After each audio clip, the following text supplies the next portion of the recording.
a sunny 70-degree March 11th, 2021. My first time here this year, and once again, it has changed. The ice likes to really blow stuff out here, so it seems that every spring it's a little different.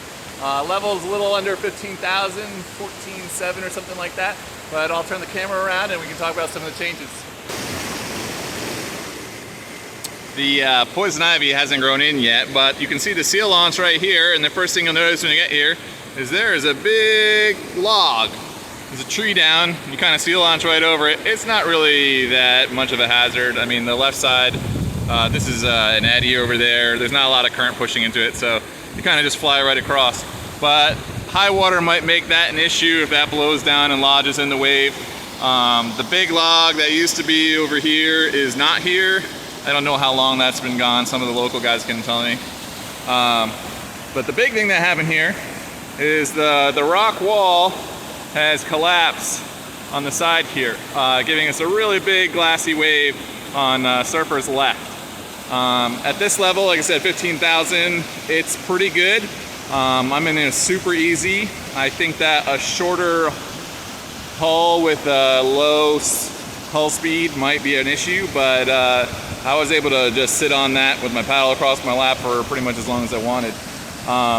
The eddy, usually eddy service is right about here, but it's eroded all the way up to the dam here. So a large chunk is fallen out here, and I don't know if the camera will show, but a lot of the rocks have gotten pushed down. My guess is at higher water, this trough might even get more shallow, which would be good for like a ripper or a longboat, but might be tricky to get to the foam pile from the eddy for spud boats.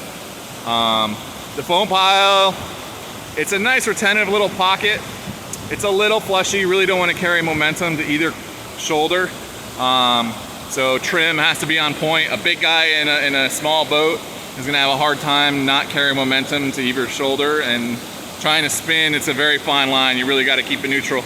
But it's pretty good. It's nice and deep in the middle. I was able to get cartwheels in one direction all the way around. The other direction I've always kind of struggled with. So I'm sure that some of the better boaters out there would have no problem with it. Was able to flat spin in both directions, no problem. A light person in a high volume boat could sit on that all day. What's gonna give people the most trouble is this glassy part right here. You really gotta get your weight forward to stay on it, or have a boat with some hull speed. In a C1, I can really like keep my weight over the bow and sit there, but anyone, a bigger guy in a boat with long legs that they can't get their weight forward, they're just gonna blast right off the wave from the foam pile. But it's still really good, which is nice to see. Doesn't look like too much changed over here. I'm wondering how much the eddy, this root ball, is affecting it. If anything, I think it's slowing the water down a little bit, but I don't, it's hard to say. We have a lot more wood on the island. Giant masses of logs everywhere. If this one blows out, that could cause problems, but I don't really see that happening. It's only gotten bigger. This is my bigger concern right now for shifting or turning sideways or something. Super excited, the days are getting longer here. A little warmer. Look forward to seeing everyone out here this year.